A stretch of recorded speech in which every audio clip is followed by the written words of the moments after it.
A warm welcome to our internship project demonstration conducted by EMERTXE Institute of Technologies. The title of our project is Washing Machine Simulation using PIC microcontroller. The complete project has been done by a group of 4 people, namely myself, SAIRAJ, SAHANA S, VARSHINI S, and SOUNDARYA YV, and all of us from Dr Ambedkar Institute of Technologies, Bengaluru. So let's get into the project. Our main aim was to develop a demo model of washing machine that we see in our day-to-day life with all functionalities that we come across. So, as we know what actually is washing machine. A washing machine is a home appliance used to wash laundry. The washing machine has some important place in our modern society. Without it, one cannot imagine how difficult and tiresome life could be. Washing machine are used to save human labor and save time. And there is no much need of explanation for us about washing machine, as it is our day-to-day which are used in our day-to-day life. So before going to develop a project, it is really required for us to have certain skill sets, which in turn helps us to build a project. The first thing we learned in this internship is C programming. So C programming is used in system software development, embedded software development, OS kernel development, firmware, middleware and driver development, file system development, and many more. C programming is a programming language that has a diverse functionalities in it. C is used effectively in various specific domains, and it is free formatted language. So as we know, C provides multiple functionalities for us to develop something. So in that we have mentioned few. So there might be a single iteration. For some single iterations we can use if else, if statements. For multiple iterations we can use while, do while, for loops, and for unconditional statements we can use continue or break statements. And we come across embedded C. So here before going into the project, it is really necessary for us to understand some basic concepts in C programming. The first thing is operator. Operator is nothing but a symbol that performs operation on operands and returns a value. And arrays are a collection of data of same data type, address or sequentially stored. And pointers are the variables that contains address of another variables, which are used in passing a value, passing the reference, or passing an array, or returning array, and recursive methods. And strings is similar to arrays. It's a continuous sequence of character, and it stores ASCII and its extensions. There are 4 types of storage classes in C programming, which are auto, register, static, and extend. After that we discussed some basics regarding microcontroller and microprocessor. So what actually is a microcontroller? A microcontroller is IC, integrated circuit, which is capable of being programmed to perform a specific task. All components in single chip and less flexible, less design complexity, the major advantages in microcontroller. But there will be some challenges that we come across when selecting a microcontroller.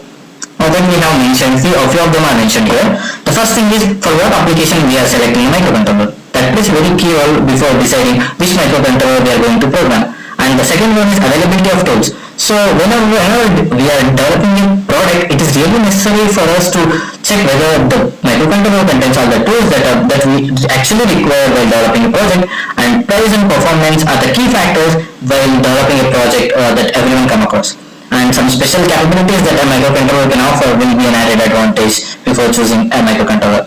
So another term we come across is microprocessor. Microprocessor is a computer processor where the data processing logic and control is included on a single IC in a small number of integrated circuits, and the rest all separated components will be in separated boards. But it is really flexible for us to combine all the multiple components and design a product, so it has some design complexity, which is one of the drawbacks of microprocessor.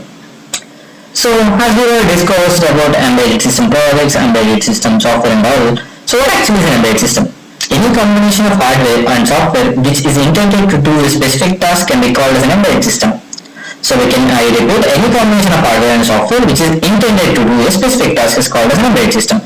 There are multiple categories in embedded system, which are standalone real-time network mobile, standalone projects which are a specific location domain project, network project are the project, the network projects are the project which are connected to internet, mobile project are the project which are mobile and which can be movable. The challenges that we come across in an embedded system is efficient inputs and outputs. So whenever designing an embedded system, we have to take care whether it is giving an output that we are required, that we actually want. And for developing an embedded system which includes OS is really critical for us. So it's one of the challenge, and code optimization matters a lot from developer to developer. testing and debugging are really cost effective in terms of embedded system. So as I said, there are three aspects that we consider in embedded system. One is a hard real-time aspect, firm real-time aspects, and soft real-time aspects. Hard firm real-time aspects are nothing but which are time-bounded, which has some deadline. So whenever a project is designed, it might be life critical, it might not be life critical. Even when a product is life critical, when it has to complete its work in a certain amount of time, it is called a hard real-time project. And soft real-time project has some negligible effect on its time, but it has some time deadlines. So in this project, we are going to use some multiple software for developing a product in which these three are included. First is MPLAB-XAD along with X8 compiler. It is an integrated development environment we are going to use for the code debugging as well as product development. And PIC16F is where we are going to load the hex file of our required functionalities to PIC microcontroller. So we can see the board of a PIC microcontroller here. It has some PIC16F877A microcontroller which is attached to the board along with other tools that actually will be helpful for us to design. So first of all, we see that there is an 8 LEDs of two arrays of 8 LEDs, and there is a matrix keyboard which can be used for additional functionalities, and there is a digital keyboard. Along with that, we have CLCD which we use as a display in our project, and there is a fan. Along with we have multiple functionalities for a as timers, interrupts, and many more. And as we see in our board that there was a microcontroller called PIC16F877A microcontroller. It is a 5-port microcontroller which has different functionalities inside it. So it is a 256 byte of EPROM data memory, self-programming LCD, 2 comparators, 8 channels, 10-bit analog to digital converter to capture PWM functions, and a synchronous serial ports can be configured in either 3-way serial peripheral interface or 2-way inter-integral circuit. Based on universal asynchronous receiver transmitters. So the interface of our board is designed in such a can be designed in two different ways. One is pull-up resisting circuit and a pull-down resisting circuit. So first of all, let me look into pull-up resisting circuit. It is a simplest circuit in which when the key is opened, the current passes to the circuit. So when key is opened, current passes to the circuit. Whenever key is pressed or whenever key is closed, the circuit gets short circuit and the current doesn't pass to the circuit. But when it comes to pull down resistive circuit, when the switch is pulled up, the current doesn't pass to the circuit and the circuit is grounded. So the current across the circuit will be 0. But when the key is pressed, the circuit is completely closed and current passes through the circuit. So as we see, there are multiple tools that we can use in our project. First thing is an LED. So we all know that actually LED is nothing but a light emitting diode. It is the simplest device used in most of embedded appliances as a feedback. It just works like a diode rather than emitting diode. Like LED's basic programming demo that we come across in our internship is like first thing that we designed is toggling of LED in different patterns. So we can see in the architecture of the board that the LED ports are connected to port B of microcontroller. So in our internship, we come across how to program to toggle LEDs, how to display different patterns of LEDs, and how to load X-file, how to actually develop a project with different functionalities. So there are multiple switches in our board, digital board. The actual concept of that switch is tactile switching. So tactile switch is nothing but a switch. So it is using matrix keyboard as well as digital keyboard.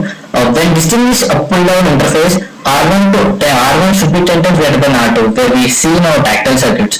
So there are two types of triggering methods. One is edge triggering and another is level triggering. Edge triggering is triggered from low level input to high level input, and level triggering is based on the duration of the level. So there is another concept that we learned in this internship is bouncing effect. Bouncing effect is nothing but when we design a tactile switches, we use a metal strap to connect two ends of a circuit. So whenever a strap is pressed physically with some pressure, there will be tension created inside the metal. The tension which is generated in the metal creates vibrations. So when the vibrations is created, the current will be fluctuated, as we can see in this graph. The fluctuation of current is nothing but bouncing effect. So as I said, PIC microcontroller controller has different tools that offer for us. There is an interrupt. So interrupt is a signal which makes the process to stop its current task and perform to exert or handle some other interrupts. So as we can see, interrupts can be classified as hardware interrupts, software interrupts. Hardware interrupts are maskable interrupts, and software interrupts are non-maskable interrupts. And the second tool that we see in our board is CLCD. The abbreviation CLCD as stated as character liquid crystal display. It has two different types of displays, which is 16x2 and 16x4, used to display all ASCII characters and symbols. It has totally 16 interfacing lines, and that 16 interfacing lines, the D7 to D0 are called as data lines. It has a built-in controller. It has own ROM and RAM that controls all, and that controller can execute instructions and data. There is an RS line which is called as register select line, where RS value equals to 0 for data traversal, and RS value is equals to 0 to execute instructions. So we will briefly discuss about data processing in a CLCD. The data processing management can be done in two methods. One is delay method and another is spool D7 method. What actually is delay method? Delay method is a simple method where we are going to provide some amount of delay or some amount of time for microcontroller to read or write the data that we are passing to the display. And spool D7 method is another method where we use a D7 pin to identify whether the data is completely written or complete written or read. So whenever the D7 pin is 0, we conclude that the process is completed. Whenever the D7 is 1, we think that the process is still running. So there is an RW line which is equals to 1 to write, 0 to write. But in a microcontroller, there is no such option to override R and W, which is already grounded, which means we can only write down data. So in CLCD, D0 to D7 are connected to port D, and RS and other pins are connected to port D. And we can read the data in two different formats. One is 8-bit format and 4-bit format. 8-bit format, we are using 8 pins, D0 to D7, and in 4-bit format, we are using D4 to D7. Another pin acts as an indicator by appraising LCD about the inception of data transmission by a microcontroller. So, and for additional functionality, when we are supposed to add some additional functionalities, there is some separate option for us to use matrix keyboard. Use when the number of user inputs is required and still wants to save controller input-output lines. Uses rows and column concepts, most commonly used in telephones, digital lockers, calculation, and many more. In the keyboard of a matrix keyboard, keys are used to select the respective modes. So as we already discussed the architecture of tactile key, we can see a basic definition of tactile key. What actually tactile key is? A key is tactile if it has a bump in it responds to finger pressure at or near the engagement point where the key press registers and before the key bottoms out at the end of its traversal. A keyboard is a tactile if it is made up of a tactile key switches. As we see in some other tools and the functionalities that PIC microcontroller that we provide. So there is a timer. There are three modes like PWM timer, counters, or PWO, which we can achieve by using timers. There are every count is called as a tick in timers, and quantum is a concept where we use to define how long the tick duration will be, and resolution is nothing but how many bits a timer is actually. And let's start with the demo of our final project. So in this microcontroller board, we are going to use multiple tools to achieve our functionalities. So first thing we are going to use here is a CLCD as our display to display the message for the customer, for the user. So along with that, we are going to use digital keypads for the user inputs and fan to indicate the motor is running. Along with that, we are going to use buzzer to message or inform the user that the machine is being completed its process. So let me start with the first function. So here we can see the message that press key 5 to power on washing machine. So let's start with the pressing key 5.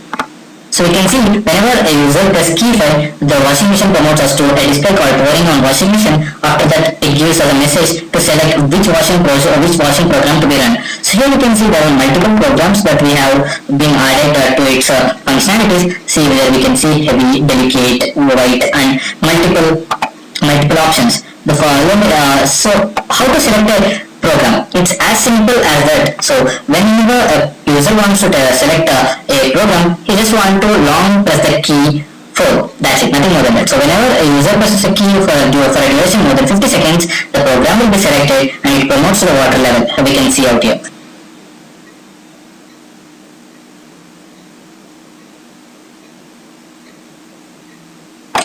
can see it promotes to our next program called water level. Here also we have different options to be selected. One, it might be low, medium, high or auto. Let me select with the low level. So when as I earlier did, here we are just going to do one thing, that whenever we want to select a program, we keep on pressing the button switch for nothing more than that. So whenever a user presses a switch for the duration of more than 50 seconds, it automatically promotes to the next level, and here there is a message called please press S5 to start or S6 to stop. So let me start with pressing S5. So we want our motor to start its working, so we are going to press S5. So there is a display that we have selected dedicate program. The duration of the program will be 26 seconds. So here we are achieving the timer by using inbuilt timer that we get in this microcontroller. Along with that, we have programmed in such a way that we are showing off which function is running and how long it will take. And if any user wants to pause the working, he just simply press switch 6. So we can see out here, whenever user press switch 6, the motor stops working and the timer stops talking. So whenever user wants to resume his process, he simply wants to press 5. That's it. So we have to wait until the process is completed. So the process keeps on going. So whenever timer reaches to 0, it is very important for us to inform the user that process is completed. So to inform or to alert the user that we are going to use an inbuilt buzzer that is inside this tool. So whenever the timer reaches 0, the buzzer starts making sound, as we can see now.